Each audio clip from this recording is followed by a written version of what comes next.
امام بخاری رحمت اللہ علیہ حدیث نمبر 6730 اس کو ذکر کیا اور فرمایا ہم انبیاء کی جماعت ہیں، ہمارے بعد ہمارا کوئی وارث نہیں۔ دوسری دلیل حدیث نمبر 6727 یہ بھی یہی ہے کہ ہمارے بعد ہمارا کوئی وارث، نبی صلی اللہ علیہ وسلم کے الفاظ ہیں۔ تیسری دلیل 6728 فرمایا ہمارے بعد ہمارا کوئی وارث نہیں ہوتا، یہ تینوں بخاری کے اندر موجود۔ چوتھی دلیل سنن البیہقی میں ہے، نبی صلی اللہ علیہ وسلم نے فرمایا، روایت ہے 13117، اگر میں اپنے مال میں سے ایک اشرفی بھی چھوڑ کر جاؤں وہ میرا مال امت پر صدقہ، یہ سنن البیہقی کے اندر ہے۔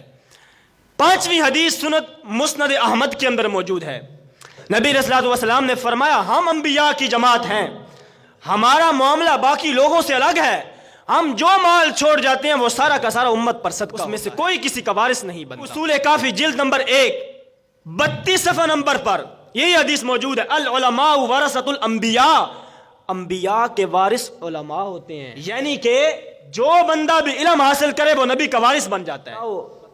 عالموں کو ملتی ہے وراثت نبی کی، جائیداد، دولت، مال، کچھ بھی نہیں ملتا، جو بندہ بھی علم حاصل کرے گا وہ نبی کا وارث بن جائے گا۔ ایک دوسری کتاب احتجاج تبرسی، اس کے اندر بھی موجود ہے صفحہ نمبر 4 پر، ہم انبیاء کی جماعت ہیں، ہمارا کوئی وارث نہیں، ہماری وراثت دولت میں نہیں چلتی۔ میں نے آپ کے سامنے 5 دلیلیں پیش کر دی، آپ کے سامنے ذکر کروں، یہ دلیلیں آپ نے ذہن میں رکھیں۔ کہتے ہیں انبیاء کا کوئی وارث نہیں ہوتا، ان کی وراثت علم ہوتی ہے، یعنی وراثت علمی ہوتی ہے، وراثت مالی نہیں ہوتی، یہ ہمارا دعویٰ ہے مسلمانوں کا۔ قرآن کریم کے اندر موجود ہے یرثنی ویرث من آل یعقوب واجعلہ ربی رضیہ، حضرت زکریا نے اللہ سے دعا کی ہے اللہ مجھے ایسا بیٹا دے جو میرا بھی وارث بنے اور آل یعقوب کا بھی وارث بنے۔ حضرت زکریا بھی نبی ہیں، ان کے بیٹے جن کو وہ مانگ رہے ہیں حضرت یحییٰ بھی نبی ہیں، اور ہم کہتے ہیں انبیاء کی وراثت نہیں ہوتی، یہ کیا ادھر یارث کا لفظ ہے، اعتراض۔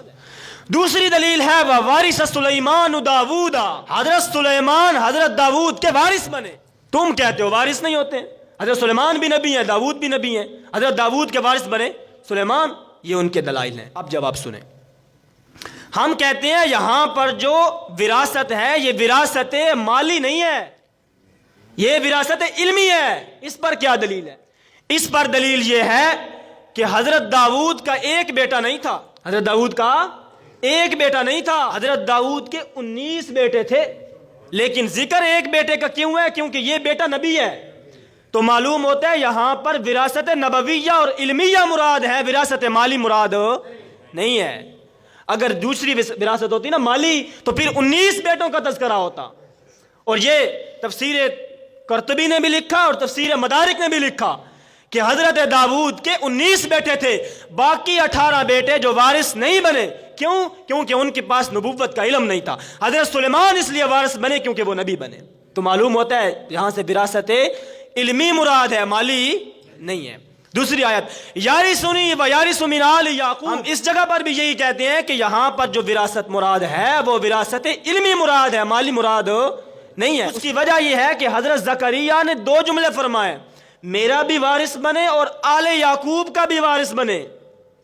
میرا وارث بنے گا کیونکہ وہ نبی ہوگا، اور آل یعقوب کا بھی وارث اسی لیے بنے گا کیونکہ وہ نبی ہوگا، ورنہ آپ مجھے بتائیں جو پردادے اور اوپر کی جو پیڑھیاں ہوتی ہیں ان کا وارث پوتا نہیں بنتا، ان کا بیٹا بنتا ہے۔ تو آل یعقوب کا لفظ بتاتا ہے کہ یہ وراثت علمی مراد ہے، مالی مراد نہیں ہے۔ اب کیا قرآن کریم کے اندر صرف وراثت مالی درہم دینار کے لیے وراثت کا لفظ بولا گیا ہے یا علمی وراثت کا بھی بولا؟ علمی وراثت کا بھی بولا گیا، یہ سوال ہے۔ میں آپ کو 3 آیات دکھاؤں گا کہ جہاں پر وراثت مالی مراد نہیں ہے، وراثت علمی مراد ہے۔ پہلی آیت سورہ آراف آیت نمبر 169، فخلف من بعدہم خلف ورثوا الکتاب، پھر ان لوگوں کے بعد کچھ دوسرے لوگ ایسے ہوئے جو کتاب کے وارث بنے۔ کتاب علم ہوتا ہے یا مال ہوتا ہے؟ تو یہاں پر وارث کا لفظ علم کے لیے بولا گیا، وراثت علمی مراد ہے۔ دوسری دلیل، دوسری آیت سورہ فاطر آیت نمبر 32 کے اندر اللہ نے فرمایا ثم اورثنا الکتاب، پھر ہم نے لوگوں کو کتاب کا وارث بنایا، کتاب کا۔ تو کتاب علمی ہے یا مالی ہے؟ کتاب تو علم ہوتا ہے، یہ تو ہمارا دعویٰ ثابت ہو رہا ہے کہ انبیاء کی وراثت مالی نہیں ہوتی، علمی وراثت۔ تیسری دلیل سورہ شورى آیت نمبر 14 فرمایا وَإِنَّ الَّذِينَ أُورِثُوا الْكِتَابَ مِن بَعْدِهِمْ، پھر وہ لوگ جن کو کتاب کا وارث بنایا گیا، تو کتاب علمی وراثت ہے، مالی وراثت نہیں ہے۔ معلوم ہوتا ہے یارثنی و یارث من آل یعقوب اور ووارث سلیمان و داود، اس سے مراد مالی وراثت زمین جائیداد نہیں ہے بلکہ علمی مراد۔ حدیث میں بھی وراثت سے مراد علمی وراثت لی گئی ہے یا صرف مالی وراثت ہی ہے؟ حضرت ابو درداء رضی اللہ تعالی عنہ فرماتے ہیں، یہ ابن ماجہ کی حدیث 223 فرماتے ہیں کہ میں نے نبی علیہ الصلوۃ والسلام سے اپنے ان کانوں کے ساتھ سنا، نبی علیہ الصلوۃ والسلام نے فرمایا علماء انبیاء کے وارث ہوتے ہیں، اگر ہم ایک درہم اور ایک دینار بھی چھوڑ جائیں تو وہ امت پر صدقہ ہوتا ہے۔ یہ حدیث کے اندر آ گیا۔ دوسری حدیث، حضرت ابو ہریرہ رضی اللہ تعالیٰ عنہ ایک دن بازار میں گئے، لوگ اس طرح خرید و فروخت کر رہے تھے، فرمایا لوگوں مسجد میں نبی کی وراثت تقسیم ہو رہی ہے، تم ادھر اپنے خرید و فروخت کر رہے ہو۔ لوگ بھاگے مسجد میں، وہاں پر تو کچھ بھی نہیں پایا، واپس آئے تو فرمایا کیا ہوا؟ لوگوں نے کہا ہم نے تو ادھر کچھ بھی نہیں پایا، کوئی وراثت تقسیم نہیں ہو رہی۔ فرمایا ادھر تم نے کیا پایا؟ لوگ کہنے لگے ہم نے پایا کہ کچھ لوگ نماز پڑھ رہے تھے، کچھ لوگ قرآن پڑھ رہے تھے، کچھ لوگ آپس میں مسائل کا تکرار کر رہے تھے۔ حضرت ابو ہریرہ نے فرمایا ھذا وراثت النبی صلی اللہ علیہ وسلم، یہ قرآن، یہ مسائل کا تذکرہ کرنا، یہ نمازیں پڑھنا، یہی تو انبیاء کی وراثت ہے۔ یہ حدیث سے بھی ثابت ہو گیا جی۔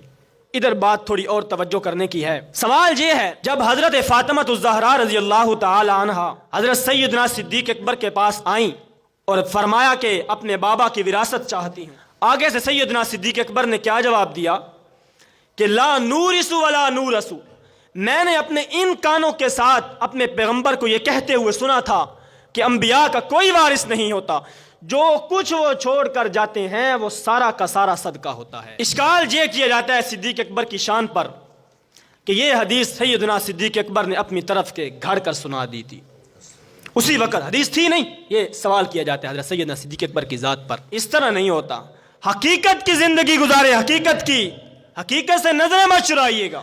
صحیح بخاری صفحہ نمبر 435 اور 436، ہم آپ کو اس میں بتائیں گے کہ صرف صدیق اکبر نے اس روایت کو نقل نہیں کیا، اور بھی بہت سارے صحابہ نے کیا، اور وہ صحابہ جو عشرہ مبشرہ میں سے ہیں، جن کو دنیا میں جنت کی بشارت دی گئی، انہوں نے نقل کیا۔ سنیں جی کس طرح۔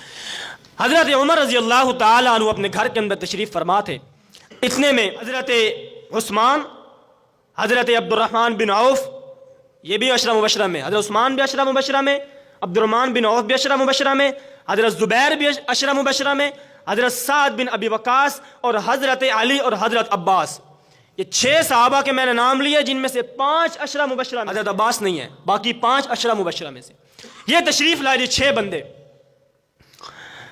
حضرت علی اور حضرت عباس کو حضرت عمر نے باغ فدق حضرت سیدنا صدیق اکبر کی وفات کے بعد ان کو دے دیا تھا، اس لحاظ سے کہ تم اس کو اپنا خرچہ چلاؤ، ملکیت نہیں، خرچہ چلاؤ، اس کا اپنے انتظامات حل کرو۔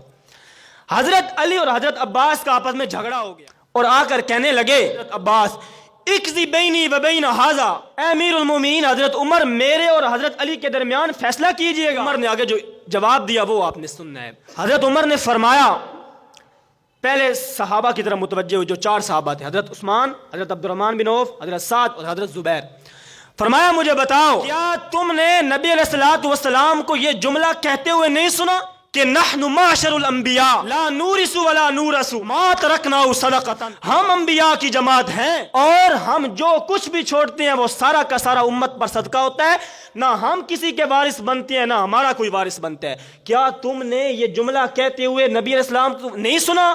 آگے سے جماعت کہتی ہے قد قال ذلک، بالکل ہم نے یہ جملہ کہتے ہوئے نبی رسول اللہ والسلام کو سنا ہے۔ اب اس سے ثابت ہوتا ہے کہ صدیق اکبر نے یہ روایت اپنے پاس سے نہیں سنائی بلکہ ان صحابہ نے بھی سنی۔ اگلی بات اس سے بھی حیران کن ہے، پھر حضرت عمر، حضرت علی اور حضرت عباس کی طرف متوجہ ہوئے، فرمایا مجھے بتاؤ کیا تم نے یہ بات میرے نبی سے نہیں سنی؟ حضرت علی اور حضرت عباس نے فرمایا اے امیر المومنین قد قال ذلک، ہم نے یہ بات نبی رسول اللہ والسلام سے سنی ہے۔ یہ بھی ثابت ہوتا ہے کہ حضرت ابو بکر نے اپنے پاس سے یہ حدیث نہیں سنائی۔ اب ایک اشکال اور ایک سوال رہ گیا، وہ یہ ہے کہ حضرت فاطمہ الزہرا رضی اللہ تعالی عنہ جب حضرت سیدنا صدیق اکبر کے پاس آئیں، انہوں نے فرمایا کہ جو کچھ نبی علیہ الصلوۃ والسلام نے چھوڑا ہے وہ امت پر صدقہ ہے، امت پر صدقہ ہے۔ اب مجھے آپ بتائیں صدقہ آل رسول پر جائز ہوتا ہے اور نبی علیہ الصلوۃ والسلام پر جائز نہیں ہے.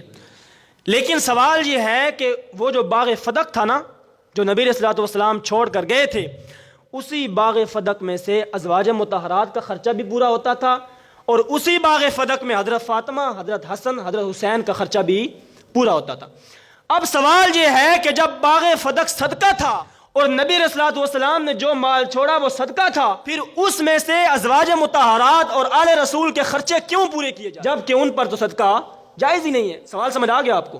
جواب یہ ہے کہ جو آل رسول پر صدقہ حرام ہے نا، وہ صدقہ واجبی ہے. زکوٰۃ، عشر، یہ صدقہ واجبی ہوتا ہے. جو دوسرا صدقہ ہوتا ہے وہ ان پر حرام نہیں ہے. یہ دوسرا صدقہ تھا تو نبی علیہ الصلوۃ والسلام سے منتقل ہو کر آیا تھا. دوسرا جواب یہ ہے کہ صدقہ جو ہوتا ہے نا، زکوٰۃ کا، عشر کا یا دوسرا، یہ مال کو پاک کرتا ہے. مال کو پاک کرتا ہے. اگر ایک بندے کے پاس 100 روپے ہے نا، اس میں سے وہ 2.5 روپے زکوٰۃ دیتا ہے تو یہ پچھلا 100 اس کا پاک ہو جاتا ہے.